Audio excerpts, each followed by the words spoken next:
આપણો ટોપિક છે સાબરમતી આશ્રમ. સાબરમતી આશ્રમ વિશે પૂછાયેલા અને પૂછાનારા પ્રશ્નો વિશે આપણે આજના વિડીયોમાં ચર્ચા કરીશું. So let's start the video. First question, Sabarmati Ashram ક્યાં આવેલો છે? અમદાવાદ, ગાંધીનગર, ભાવનગર, કોઈ નહીં. તો રાઈટ આન્સર ઇઝ અમદાવાદની અંદર. તો અમદાવાદ વિશે જોઈએ. અમદાવાદની સ્થાપના ઈસવીસન 1411ની અંદર અહેમદ શાહ દ્વારા કરવામાં આવી હતી. 1960થી 1971 સુધી અમદાવાદ ગુજરાતનું પાટનગર હતું. અમદાવાદને ગુજરાતના મોન્ચેસ્ટર તરીકે પણ ઓળખવામાં આવતું હતું. અમદાવાદ સાબરમતી નદીના કિનારે વસેલું છે. અમદાવાદનું જૂનું નામ કર્ણાવતી છે અને અમદાવાદના ફરતેના 12 દરવાજા મોહમ્મદ બેગડાએ બંધાવ્યા હતા. બરાબર, આ નવો કોન્સેપ્ટ આપણે વિકસાવ્યો છે મિત્રો, કે ઓપ્શનની અંદર આવેલી માહિતી આપણે જોઈ લઈએ, જેથી કરીને જો એ વિશે કોઈ પ્રશ્ન પૂછાય તો આપણે ભવિષ્યમાં એ પ્રશ્નો વિશે આપણને ખ્યાલ રહે. બરાબર, તમે જોવાનું શરૂ કરી ચૂક્યા છો SK first exam.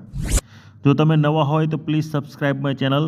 It will help you out in preparing the examination. Second question, Sabarmati Ashram કોનું નિવાસ સ્થાન હતું? Ahmad Shah, Mohandas Gandhi, Morangi, Aurangzeb. Right answer is Mohandas Gandhi. Mohandas Gandhi એટલે Mahatma Gandhi.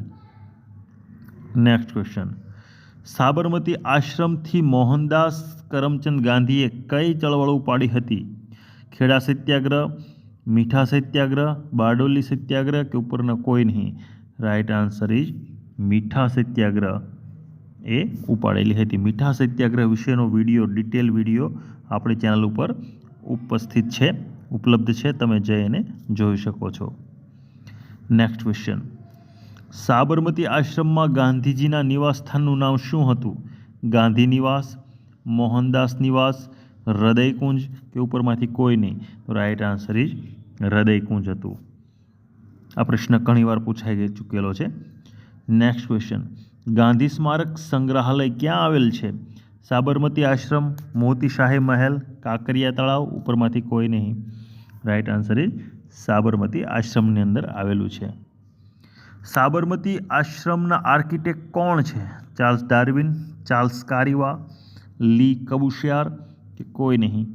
Right answer is Charles કારીવા હતા. નેક્સ્ટ ક્વેશ્ચન, ગાંધી સ્મારક સંગ્રહાલય ઉદ્ઘાટન કોના દ્વારા કરવામાં આવ્યું હતું? સરદાર વલ્લભભાઈ પટેલ, મોહનદાસ ગાંધી, જવાહરલાલ નહેરુ, કોઈ નહીં? તો રાઈટ આન્સર ઇઝ શું છે? જવાહરલાલ નહેરુ. બરાબર, આમાં ઓપ્શન એક આપેલો છે આપણને સરદાર વલ્લભભાઈ પટેલ. તો સરદાર વલ્લભભાઈ પટેલ વિશે આપણે અહીંયા જોઈએ કે તેમનો જન્મ ક્યારે થયો હતો? 1975માં 31 ઓક્ટોબરના દિવસે. બરાબર, તો 31 ઓક્ટોબરને આપણે ક્યાં દિવસ તરીકે ઉજવીએ છીએ એ તમારે કમેન્ટ બોક્સની અંદર જણાવવાનું છે. નડિયાદ મુકામે થયો હતો. બારડોલી સત્યાગ્રહ બાદ બારડોલીની સ્ત્રીઓએ દ્વારા તેમને સરદારનું બિરુદ આપવામાં આવ્યું હતું. તેઓ ભારતના લોખંડી પુરુષ તરીકે ઓળખાય છે. ભારત દેશના એકીકરણ માટે તેમને સિંહ ફાળો છે. ભારતના પ્રથમ નાયબ વડાપ્રધાન તથા ગૃહમંત્રી પણ તેઓ હતા. બરાબર. નેક્સ્ટ ક્વેશ્ચન, સાબરમતી આશ્રમમાં આવેલા મગન નિવાસ કોનું નિવાસ સ્થાન હતું? ભોગીલાલ ગાંધી, મગનલાલ ગાંધી, મગનલાલ દેસાઈ કે કોઈ નહીં? Right answer is Maganlal Gandhi, જેઓ આશ્રમના મેનેજર હતા. નેક્સ્ટ ક્વેશ્ચન, સાબરમતી આશ્રમમાં આશ્રમવાસીઓ દ્વારા પવિત્ર ગીતા, કુરાન, બાઇબલનું વાંચન ક્યાં થતું હતું? હૃદયકુંજમાં, ઉપાસના મંદિર, મગન નિવાસ કે કોઈ નહીં? રાઈટ આન્સર ઇઝ ઉપાસના મંદિરની અંદર થતું હતું. નેક્સ્ટ ક્વેશ્ચન, સાબરમતી આશ્રમમાં આશ્રમનું મહેમાન ગૃહ ક્યું હતું? હૃદયકુંજ, નંદિની, ઉપાસના મંદિર કે કોઈ નહીં? રાઈટ આન્સર ઇઝ નંદની છે એ આશ્રમનું મહેમાન ગૃહ હતું. નેક્સ્ટ ક્વેશ્ચન, હરિજન આશ્રમ તરીકે નીચેનામાંથી ક્યું આશ્રમ ઓળખાય છે? સાબરમતી આશ્રમ, ટોલ્સ્ટોય આશ્રમ, વિશ્રામ આશ્રમ કે કોઈ નહીં? રાઈટ આન્સર ઇઝ સાબરમતી આશ્રમ. સત્યાગ્રહ આશ્રમ તરીકે ક્યું આશ્રમ ઓળખાય છે? સાબરમતી આશ્રમ, ટોલ્સ્ટોય આશ્રમ, વર્ધા આશ્રમ, કોઈ નહીં. આ ક્વેશ્ચનનો જવાબ તમારે કમેન્ટ બોક્સની અંદર જણાવવાનો છે. નેક્સ્ટ ક્વેશ્ચન, સાબરમતી આશ્રમની સ્થાપના કયા વર્ષમાં કરવામાં આવી હતી? 1970, 1911, 1915, 1927.